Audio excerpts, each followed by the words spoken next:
a las competencias. Ahora se habla de competencias docentes, y entonces justamente son competencias profesionales. Y nos preguntamos si cuáles son esas competencias profesionales, qué tanto tienen que ver esas competencias profesionales con lo que estamos nosotros enseñando o aprendiendo en las escuelas normales y en las instituciones formadoras de docentes. Entonces yo les voy a poner dos ejemplos de personas que han escrito sobre esto, para que ustedes se den cuenta por dónde va el pensamiento de las competencias docentes.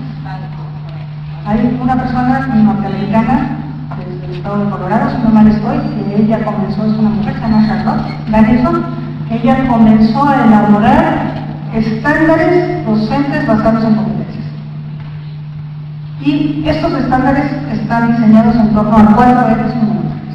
Es decir, si ustedes me preguntan en resumen qué necesita un docente profesional, pues estas 4 cosas dice Charlotte Danielson, ¿no? Primero, un conjunto de competencias, pero que tienen que ver con planear. O sea, un maestro profesional planea. No puede haber un maestro profesional que no planee. Y entonces, esto de planear significa planear, como estamos acostumbrados a planear, será el largo plazo, el ciclo escolar completo, el mes, la semana, pero significa planear, sobre todo, significa planear cada lección. Y ustedes me van a decir, híjole, ¿a qué horas? Y yo lo que les respondo es que eso es ser un maestro profesional. Cada lección, ¿por qué cada lección? Porque digamos que parte de las competencias docentes tienen que ver con esta capacidad de ponerle a nuestros alumnos desafíos cognitivos cada vez mayores. Que sean capaces de enganchar al alumno de manera que lo que yo le estoy diciendo en esta lección es un valor agregado respecto de la lección anterior. Es algo que el alumno no conocía, o no sabía hacer, o no había comprendido, que cuando le pongo el desafío, ese desafío no es demasiado alto como para frustrarlo, y tampoco es demasiado fácil como para aburrirlo, sino que justamente tiene esta capacidad de engancharlo en un proceso de aprendizaje que resulta absolutamente placentero. Todos los que nos hemos metido en un proceso así, sabemos lo que es el placer de aprender cuando estamos dándonos cuenta que podemos hacer cosas que antes no hacíamos porque estamos poniendo en juego lo que ya sabíamos en una cosa que es completamente nueva. Eso es un desafío cognitivo. Pero si yo no creo cada lección, eso no lo puedo lograr, porque yo no sé cuál es el valor agregado de esta lección respecto a la anterior.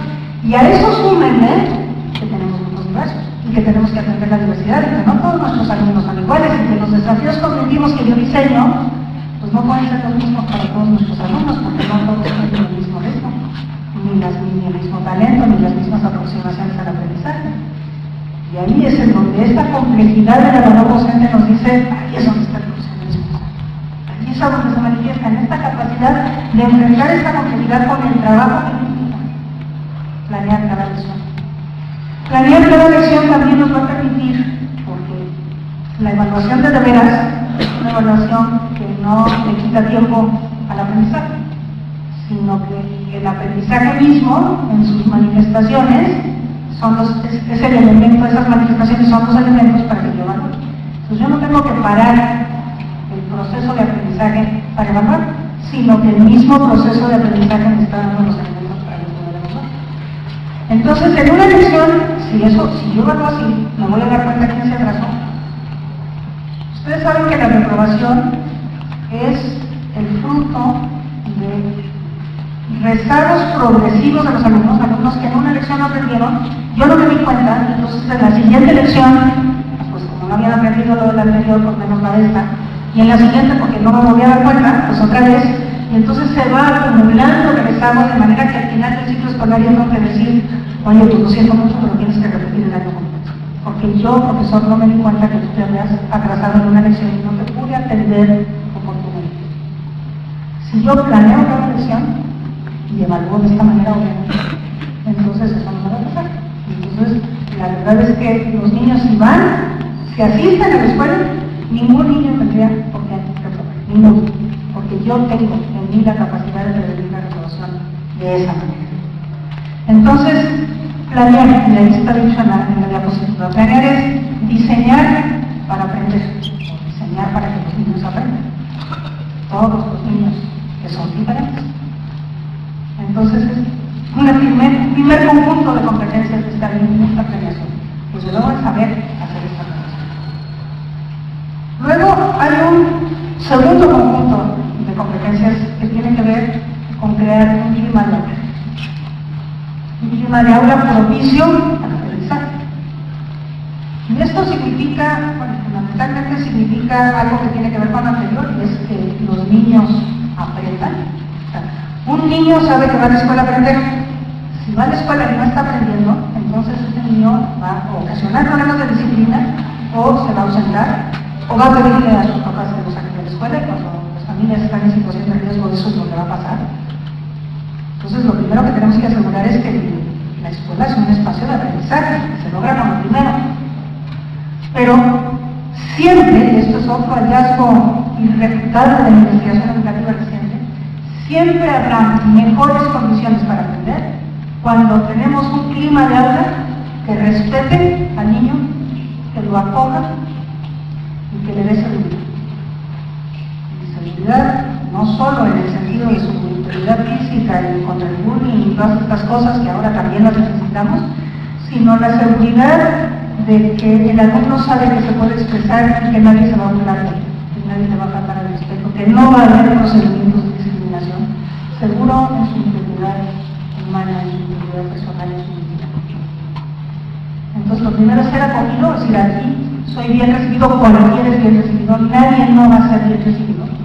Incluso ahora se habla del cariño, más que el cariño no se le puede poner a nadie, pero la verdad que entre más nos podemos acercar a que el niño centra nuestro cariño cuando lo acogemos, pues mejor, pero cuando menos que se sienta acogido, que se sienta bien recibido, que se sienta conocido. O sea, el maestro conoce al alumno. Por ejemplo, en nuestras secundarias es difícil hacer eso, ¿no? Tenemos tantos alumnos que no nos aprendemos ni sus nombres. Y en la adolescencia, cuando más necesidad hay del modelar y de la relación con los roles distintos y con los adultos, pues no podemos ofrecer eso porque no nos da tiempo, no nos da tiempo, porque el sistema educativo está así, estructurado de esa forma. Pero entonces crear el clima es una competencia docente. ¿Cómo creas un clima en donde te aseguras, ¿verdad? Primero que el alumno va a ser segurísimo que va a la escuela a aprender, pero sobre todo que ahí va a ser acogido, respetado y se va a hacer? Es más, tan bonito va a ser ese clima para el niño que va a preferir estar ahí en cualquier otro lado, que le va a dar tristeza condicionada a la escuela. En situaciones límite, en las que hablamos hace rato de la violencia extrema, la escuela sí se vuelve en un oasis para el niño. Y ese niño aprende porque está en un oasis, porque está en un lugar en donde realmente se siente bien. En su casa probablemente no, en la calle probablemente tampoco, pero en la escuela sí. Y fíjense ustedes si la escuela no va a poder hacer una diferencia con ese niño. Ahora estamos absolutamente convencidos que trabajamos clima, tenemos el 50% ganado de la aprendizaje. Nuestro objetivo es que los niños aprendan, que todos los niños aprendan. Si creamos un clima propicio, el 50% está. La mitad del camino ya está dado. Un niño en un clima hostil, en un clima discriminatorio, en un clima en donde se burlan de él, ese niño no está en la misma disponibilidad de aprender. Un niño al que se le baja la autoestima, a lo mejor no por la manera como el docente lo trata, sino por la manera como el docente permite que los demás niños lo traten, se le baja la autoestima, no están en la misma capacidad de tratar. Otro conjunto de competencias docentes. El tercero, eso es muy interesante porque planear es una cosa, pero el arte de instruir, el diseño fino de hacer que los alumnos se involucren en actividades que les gustan, que les resultan interesantes, que son relevantes, que son significativas, el contenido no les es ajeno, es algo que tiene la capacidad de despertar en ellos una capacidad de asombro, una curiosidad por saber más. Es el diseño fino de la instrucción, es el arte de ser docente. El docente es un profesional, pero también es un artista, desde este punto de vista. Y eso está incluido, digamos, en este tercer conjunto de competencias. ¿Qué necesito para el diseño fino de la instrucción? Esto que es capaz de hacer que los alumnos enganchen en este proceso de aprendizaje. La tercera gran cosa. Y la cuarta es todo lo que no tiene que ver con lo que pasa en el aula. Porque el docente no termina su profesionalismo con lo que pasa en el aula. Eso es lo más importante. Debería estar 3 de las 4, digamos el 75%, digámoslo así, de su desarrollo profesional está en el aula, pero hay un 25% que tiene que ver con lo que el maestro tiene que hacer respecto de la escuela toda. La escuela toda necesita que el equipo docente trabaje para la escuela toda y no solamente para el aula. Están buscando cosas juntas. La relación con los padres de familia es absolutamente fundamental y el apoyo al director en la relación con la comunidad. Sus actividades profesionales otras, por ejemplo, la pertenencia a asociaciones profesionales de docentes, si uno es docente de matemáticas, pues a lo mejor allí hay que casi no existen, ¿no? Pero la asociación de profesores de matemáticas, por ejemplo, de la región, donde estas cosas se pueden ir discutiendo, donde eso se convierte en un mecanismo de desarrollo profesional continuo, ahí también hay un evento. Y, de manera muy importante, esta formación permanente que cada docente tiene que seguir haciendo a lo largo de toda su vida profesional. Entonces, eso forma parte de estas actividades que no son de aula, pero que son propias de un profesional. Ningún profesional se puede imposar, se tiene que mantener la vía, tiene que seguir leyendo, tiene que estar buscando nuevas maneras, fuentes de innovación, tiene que saber si tienes la pedagogía de la ES, tiene que saber qué está pasando con la pedagogía en el mundo, está descubriendo cuáles son las investigaciones importantes y eso cómo lo puedo aplicar a la aula. Tiene que estar pensando en eso continuamente, tiene que estar reflexionando únicamente sobre sus clases docentes. Nada va a cambiar, nada va a poder mejorar la calidad de educación más que la transformación de la práctica docente en el aula. No hay otra cosa, ninguna otra. Y entonces, para que el profesor vaya transformando su práctica docente, pues lo tiene que hacer cada vez mejor formado para poder hacer. Entonces, parece muy sencillito. Cuatro puntos de competencias. Desde luego, esto después se desarrolla al interior de cada una, pero fíjense ustedes, o sea, vamos a planear, vamos a crear un plan de aula, vamos a desarrollar esta capacidad de diseño continuo de la instrucción y vamos a mostrarnos como profesionales en el resto de nuestra vida escolar y profesional. Y bueno, y después está Prereloj, que ustedes conocen, pasamos a la siguiente. Pero no tiene 4, tiene 10. No sé muchísimo más rápido, ¿no? Pero estas 10, si ustedes se dan cuenta, se parecen mucho a las 4 de Anderson que se agrupan, ¿no? Entonces él nos dice, organizar y animar situaciones de aprendizaje, tanto con planear como diseño aquí. Gestionar la progresión de los aprendizajes, porque les hablaba de los desafíos cognitivos que se tienen. Elaborar y hacer evolucionar dispositivos de diferenciación, el asunto de entender la diversidad. Entender la diversidad sabiendo que los alumnos tienen diferentes ritmos, pero queriendo que todos lleguen al mismo punto. Lleguemos al mismo punto mínimo. Implicar a los alumnos en su aprendizaje y en su trabajo. Nada de esto lo vamos a poder lograr si el alumno no se vuelve el protagonista de su propio aprendizaje. Pero pues eso tiene que ver con cómo diseño yo la instrucción, en donde hago que él sea protagonista. Y que él explore, y experimente, y investigue, descubra. Eso se trata, ¿verdad? Trabajar en equipo. Participar en la gestión de la escuela, que ya viene lo que está extra aula. Informar, formar y explicar a los padres. Utilizar nuevas tecnologías, eso es parte del diseño instruccional, pero hay que decirlo con todas sus letras porque si no, a lo mejor no lo hacemos. Afrontar los deberes y los dilemas éticos de la profesión, siempre que tomamos una decisión, sobre todo las decisiones de envergadura, estamos tomando postura por un dilema que es de naturaleza ética en aquella profesional. Y esto lo tenemos que poder reflexionar y tenemos que poder tener muy claro cuando tomamos las decisiones como las tomamos. Y organizar la propia formación continua.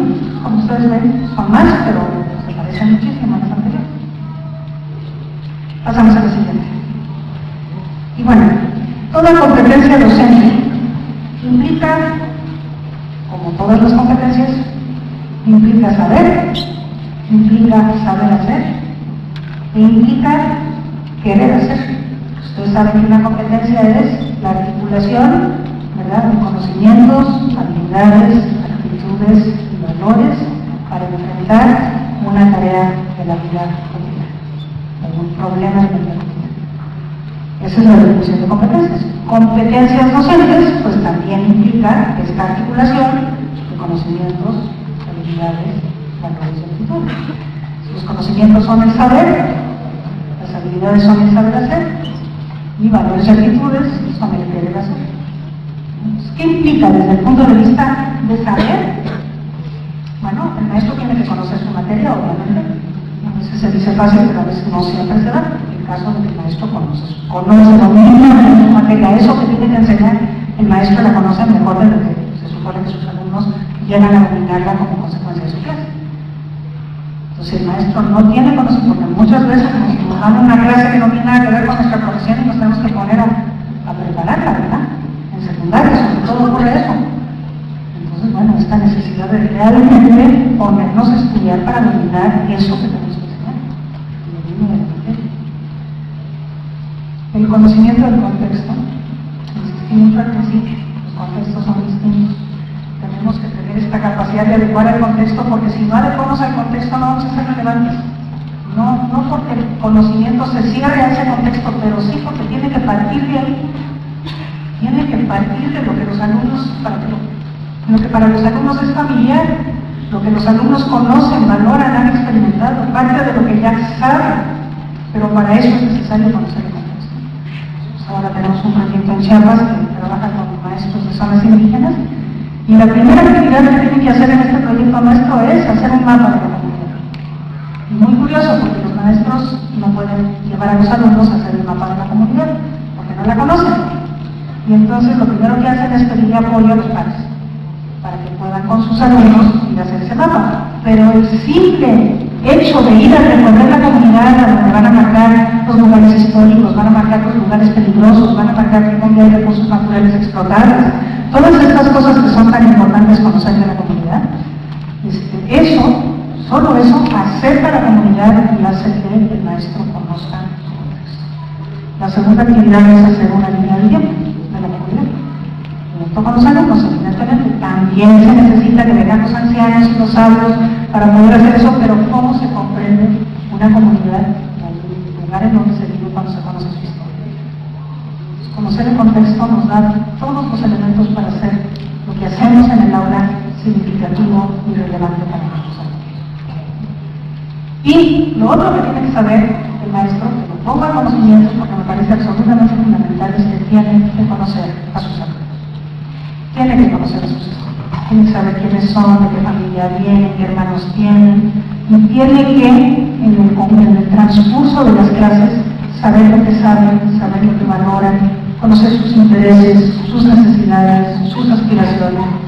Qué importante es eso. Los niños tienen diferentes necesidades en diferentes contextos y tienen entre ellas necesidades educativas. Y si no es la escuela la que enfrenta esas necesidades educativas, ¿quién va a hacer? Si no conozco el contexto y no conozco a los alumnos, no voy a saber enfrentar esas necesidades educativas. Entonces estoy dejando de cumplir una parte muy importante de nuestra profesión. Es conocer a los alumnos y desde luego reconocer que los alumnos cambian todos los días, son dinámicos, van creciendo, van evolucionando, seguirlos conociendo. Y luego, el saber hacer. Ahí es donde viene la pedagogía, que a veces la despreciamos tanto, pero qué ciencia más importante es la pedagogía. Esto que hemos venido hablando, que complejiza tanto la labor profesional del docente, pues gracias a que hay una ciencia que se llama pedagogía, hay una orientación para poder enfrentar estas cosas tan difíciles. Entonces, el saber hacer implica tener conocimientos pedagógicos generales y específicos, didácticos para la materia específica que se enseña. Pero también implica el saber hacer, el poder tomar las decisiones adecuadas para ese contexto y para esos alumnos. Y ahí es donde viene este asunto de tomar las decisiones profesionales. El saber hacer es fundamental, está ahí en el corazón. Es más importante el saber hacer que el saber. Los dos son importantes, pero el saber hacer está en el corazón de la actividad profesional del docente. Y el otro es querer hacer, o digamos, querer hacerlo cada vez mejor, que sería una mejor manera de decirlo, ¿no? Implica a un profesional tener un sentido ético y una responsabilidad profesional. Entonces esto significa que quiere desempeñarse profesionalmente bien con todos sus alumnos y desea sinceramente hacerlo cada vez mejor. Y para eso se prepara permanentemente. Ese es un elemento profesional. Eso es lo que le debe de indicar su código de ética. Estaba yo revisando el otro día que el grupo grupos, gremios de docentes profesionales en el mundo tenían un código de ética, porque saben ustedes que todas las profesiones tienen un código de ética, ¿no? Los médicos tienen un código de ética, los abogados, los contadores, todas las profesiones tienen un código de ética, se asocian profesionalmente, y una de las primeras actividades de esas asociaciones es poner a consideración de todo el pleno este código de ética. Y me puse a buscar en internet los códigos de ética de las asociaciones profesionales de docentes. Y no encontré prácticamente ningún país en América Latina que no tuviera un código de ética de los docentes. En Estados Unidos, cada estado tiene un código de ética. Y bueno, el resto del mundo ya ni siquiera lo busqué, pero les puedo asegurar que en todos lados hay. En México no hay. No tenemos un código de ética de los docentes. Porque tampoco tenemos asociaciones profesionales de docentes. Si ustedes se dan cuenta, hay, pero son muy poquitas. Hay una asociación muy antigua de profesores de ciencias naturales que opera a nivel nacional, en el DF opera con fuerza. Yo, ahora que estamos trabajando con este proyecto, estoy tratando de impulsar a los maestros de educación cívica y ética que hagan su asociación de maestros de cívica y ética. Y de hecho de ellos debería de salir esta propuesta de un código ético, pero por lo tanto no existe. Y eso no debería ser profesional, porque en México no existe un código ético, ¿no? Porque nuestras oportunidades de asociación se han limitado a las sindicales, que no les preocupa el código ético, porque no es un código, no es una asociación profesional, es una asociación sindical, es una asociación gremial. Bueno. Entonces, la ética profesional, pasamos a la siguiente. Un profesional entonces es alguien que toma decisiones, no es alguien que sigue instrucciones, por eso puede innovar y por eso tiene una enorme responsabilidad social que debe enfrentar con conocimiento, con habilidad docente, propiamente tal, y con ética profesional. Y con eso voy a terminar para dejar espacio para que ustedes me pregunten. Muchas gracias.